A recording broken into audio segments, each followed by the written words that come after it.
Morning, मी Amruta. Speed news मध्ये आपलं स्वागत. पाहूयात महत्त्वाच्या घडामोडी थोडक्यामध्ये. ठाण्याच्या मुंब्र्यामध्ये एक धक्कादायक प्रकार उघडकीला आला. जिहादला नकार देणाऱ्या एका तरुणाला बेदम मारहाण करण्यात आली.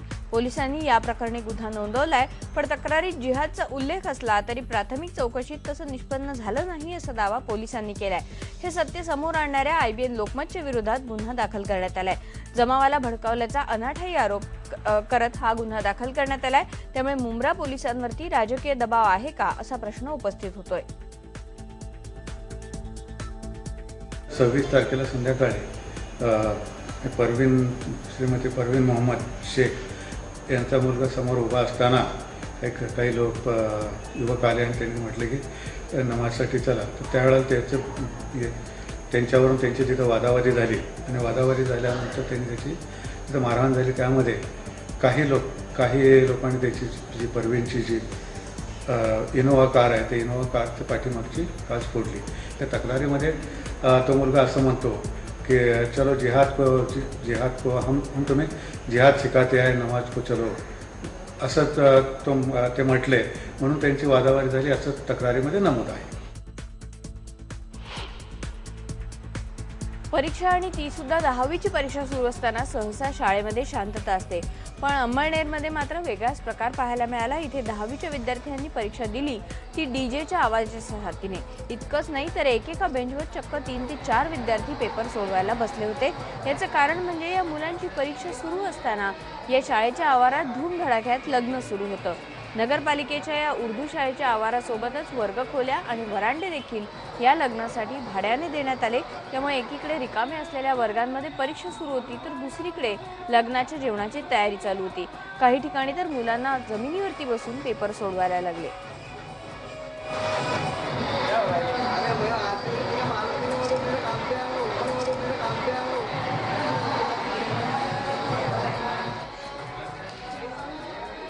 स्कूल के ग्राउंड पे शादी चालू तो हमें पेपर लिखने में बहुत तकलीफ हो रही और क्लासरूम में बैठने के लिए जगह नहीं है.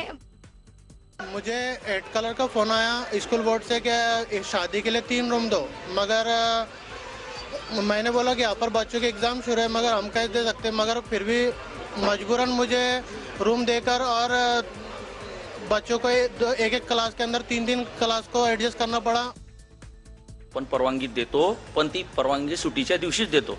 रविवार असेल किंवा सुटीच्या दिवशी आपण लग्नाला परवानगी देतो आणि याच्यात चालू ज्याच्यात आपण परवानगी देऊ शकत नाही. त्यांना आता काय ते मी चौकशी करतो. नांदेडमधल्या नरसीमधल्या निवासी मूकबधीर शाळेची मान्यता रद्द करण्यात आली. या शाळेतल्या अल्पवयीन मूकबधीर मुलीचं शाळेतल्या 2 अल्पवयीन मुलांसह 3 शिपायांनी लैंगिक शोषण केलं होतं. या मुलीने आत्महत्येचा प्रयत्न केल्यावर ही घटना समोर आली. या प्रकरणी चौकशीनंतर आता शाळेची मान्यता रद्द करण्यात आली. या 3 शिपायांना आणि शाळेच्या मुख्याध्यापकाला निलंबित करण्यात आले. तिथे एका 14 वर्षीय मुलींवर लैंगिक अत्याचार झाले. त्याची कडक दखल प्रशासनाने घेतलेली आहे आणि ही शाळा कायमस्वरूपी बंद करण्यात आलेली आहे. त्याच्यामध्ये जे दोषी कर्मचारी होते 3 कर्मचारी व त्याच्यामध्ये सकृदर्शन दोषी आढळले, त्यांच्यावरून FIR करण्यात आलेलं आहे.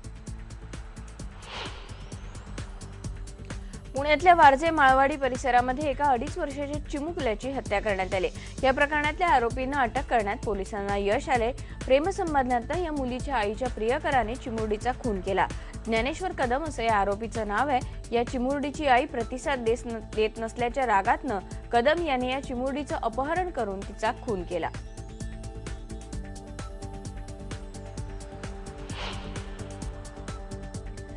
नागपूरमध्ये गेल्या महिन्याभरात 9 जणांचा स्वाईन फ्लूमुळे मृत्यू झाल्याने महानगरपालिकेने जनजागृती करण्यासाठी पुढाकार घेतलाय. महानगरपालिकेने आता शाळांना विद्यार्थ्यांच्या आरोग्याकडे लक्ष देण्याचे आदेश दिलेत. महापालिका या संदर्भात जनजागृती करण्यासाठी प्रयत्नात आहे.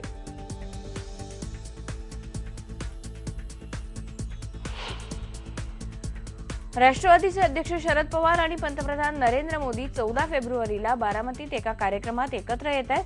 त्यांच्या या होणाऱ्या भेटीबद्दल राजकीय चर्चा रंगायला लागली, पण यातून कोणताही राजकीय अर्थ काढू नये असं राष्ट्रवादीकडनं सांगण्यात येत आहे। दरम्यान राज्य सरकारने चालवलेल्या राष्ट्रवादीच्या नेत्यांच्या चौकशीवर याचा परिणाम होणार नाही असा दावा उद्योग मंत्री सुभाष देसाई यांनी केलाय।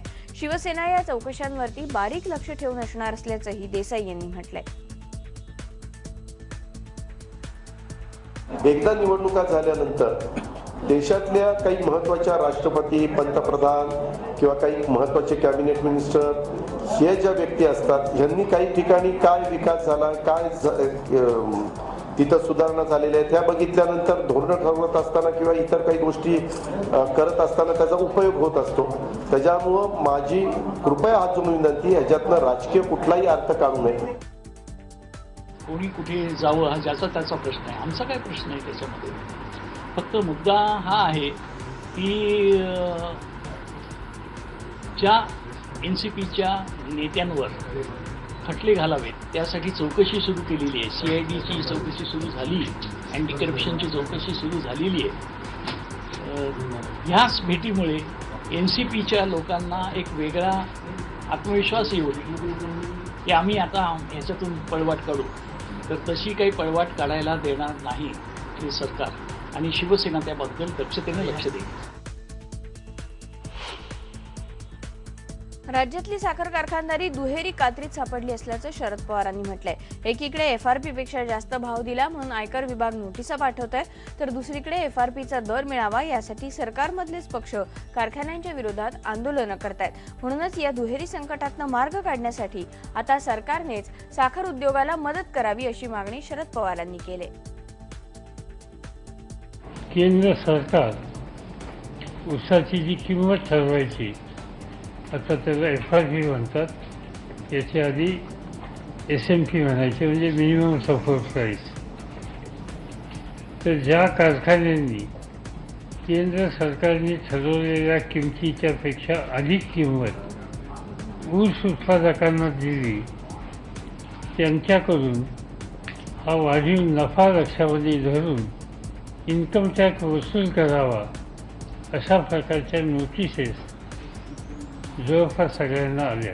आजची चर्चा अशी झाली की FRP दिली पाहिजे, आणि जसं 2007, 8, 9ला अडचणी आल्या महाराष्ट्र सरकारने त्यातून मार्ग काढला, तशा प्रकारची विनंती महाराष्ट्र सरकारला संघाच्या वतीनं करावी। यापूर्वी त्यांची एक बैठक झालेली आहे, आणखीन एक बैठक घेऊन हा प्रश्न लवकर संपवावा आणि FRPचं पेमेंट हे लवकर करावं अशा प्रकारचा आग्रह आजच्या बैठकीमध्ये सगळ्यांचा। पवारसाहेब कृषी मंत्री असताना काही काळ SMP होती आणि त्याच्यानंतर FRP निर्माण झाली, ती इतकी कमी असायची की त्याच्यापेक्षा जास्त भाव देणं कारखान्याला परवडायचं। त्याचं कारण मुळामध्येच कायदेशीररित्या शेतकऱ्याला द्यायला लागणारी जी रक्कम असायची ते पवारसाहेबांच्या नेतृत्वाखाली काम करणाऱ्या कृषी मूल्य आयोगानं कमी सुचवले असायचं। त्यामुळं हे जे इन्कम टॅक्सचे नोटिसा कारखान्याला आल्या, त्याला सर्वस्वी पवारसाहेबांचं कृषीविषयक धोरणच जबाबदार आहे। शिवसेना भाजपमध्ये सुरू असलेल्या वादांवरती तोडगा काढण्यासाठी समन्वय समितीची स्थापना करण्यात येणार आहे। दोन्ही पक्षाच्या नेत्यांमध्ये यावर चर्चा झाली आणि त्यात हा निर्णय घेण्यात आला। राज्यात सरकार आपलं दोघांचं आहे, आणि या सरकारांमध्ये आणि जनतेमध्ये आणि पक्षामध्ये संवाद असला पाहिजे। त्यासाठी एक समन्वय समिती असावी अशा प्रकारची आमची आज चर्चा झाली। शिवसेनेच्या नेत्यांनी ती मान्य केली। 2 दिवसामध्ये ते त्यांची बैठक घेऊन त्यांची नावं आम्हाला कळवणार आहे। भारतीय जनता पार्टी आणि शिवसेना असं मिळून एक समन्वय समिती या राज्यामध्ये असणार आहे। राज्य सरकारला भाजपच्याच एका खासदाराने कत्तलखान्याच्या मुद्द्यावरनं घरचा आहेर दिलाय। कत्तलखाना डहाणूजवळ हलवण्याच्या निर्णयाला भाजप खासदार चिंतामण वनगा यांनी विरोध केलाय। आशिया खंडातला सर्वात मोठा असलेला देवनार कत्तलखाना डहाणूच्या परिसरात हलवण्याचा राज्य सरकारचा विचार आहे, पण हा कत्तलखाना डहाणूमध्ये येऊ देणार नाही असं भाजप खासदार चिंतामण वनगा यांनी सांगितलेलं आहे। माझं जरी सरकार असलं तरी लोकहिताचा आणि आदिवासींच्या हिताचा हा निर्णय नसेल तरी मी विरोध करेन वाढवणचा प्रकल्प मी त्यावेळेस सुद्धा मी खासदार असताना लोकहिताचा बाधक आणि तारापूर अणुशक्ती केंद्राला धोकादायक अशा प्रकारचा ते वाढवून त्याला मी विरोध केला. नवे परराष्ट्र सचिव एस जयशंकर यांनी पदभार स्वीकारल्यास सुजाता सिंह यांना तडकाफडकी हटवून जयशंकर यांची नियुक्ती करण्याचा निर्णय केंद्र सरकारने घेतलाय. या निर्णयाचे राजकीय वर्तुळात तीव्र पडसाद उमटलेत. सरकार ज्या बाबींना प्राधान्य देणार आहे त्यांनाच माझंही प्राधान्य राहील असं जयशंकर यांनी स्पष्ट केलंय. पदभार स्वीकारल्यानंतर जयशंकर यांनी परराष्ट्र मंत्री सुषमा स्वराज यांची भेट घेतली. नियमाप्रमाणे जयशंकर यांना 2 वर्षांचा कालावधी मिळेल. ते 31 जानेवारीला निवृत्त होणार होते, पण आता त्यांना कालावधी वाढवून मिळेल हे स्पष्ट आहे.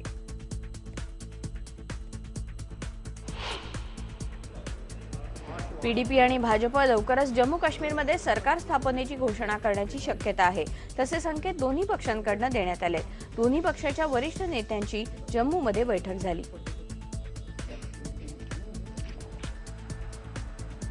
देखिए, जम्मू कश्मीर के लोग क्या उम्मीद करें वो तो उसका आकलन आपने लगाना है, परंतु जैसे मैंने कहा भारतीय जनता पार्टी सदा ही कोई भी लोकतांत्रिक प्रक्रिया हो उसके पक्ष में है.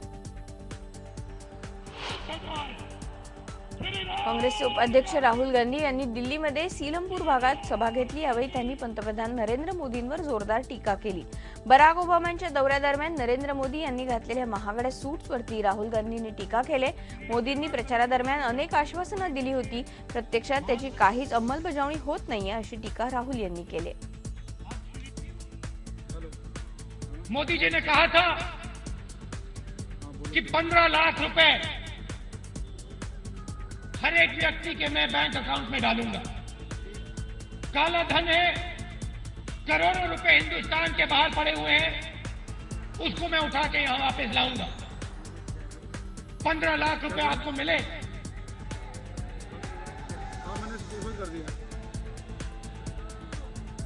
आपको नहीं मिले, मगर मोदी जी ने 10 लाख रुपए का सूट पहन रखा है.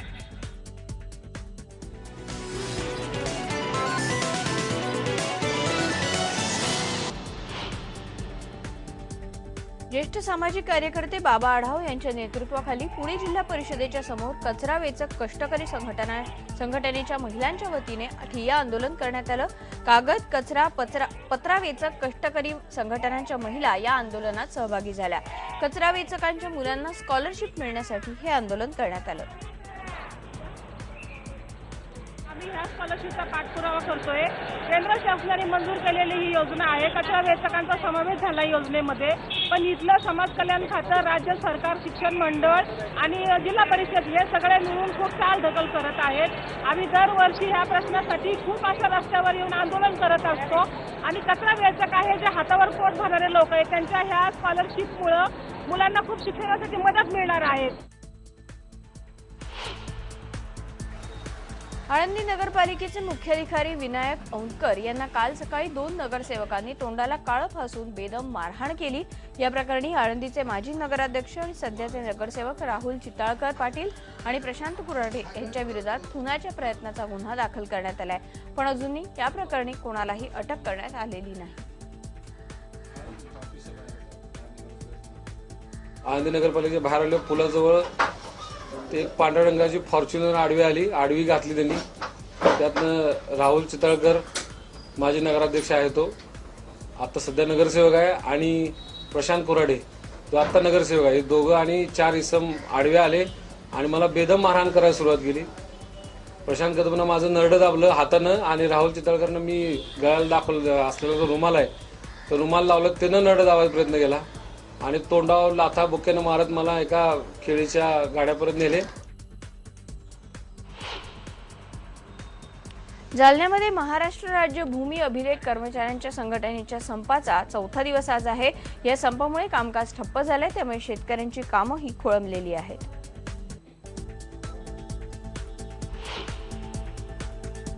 नागपूर शहरातल्या फेरीवाल्यांवरती पोलिसांकडून कारवाई सुरू झाली आहे. या कारवाईचा राष्ट्रवादीने निदर्शनं करून निषेध केला. वरायटी चौकातल्या महात्मा गांधीजींच्या पुतळ्याजवळ राष्ट्रवादीने निदर्शनं केली.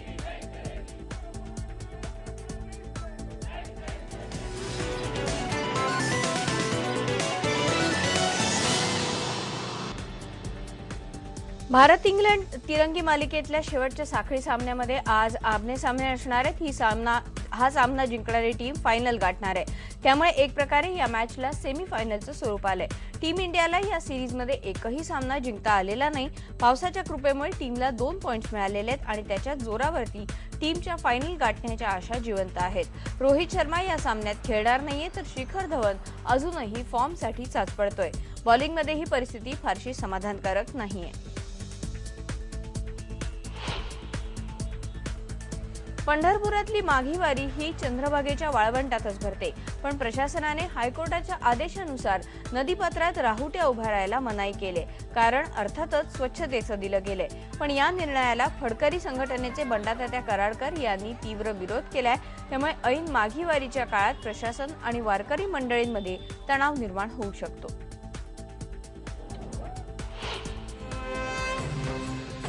प्रजासत्ताक दिनी राजपथावरच्या परेडमध्ये भाग घेतलेल्या महाराष्ट्राच्या चित्ररथाला पहिला क्रमांक मिळालाय. पंढरपूरच्या वारीचा विशेष देखावा यावर्षी साकारण्यात आला होता. संरक्षण मंत्रालयाने याची घोषणा केली.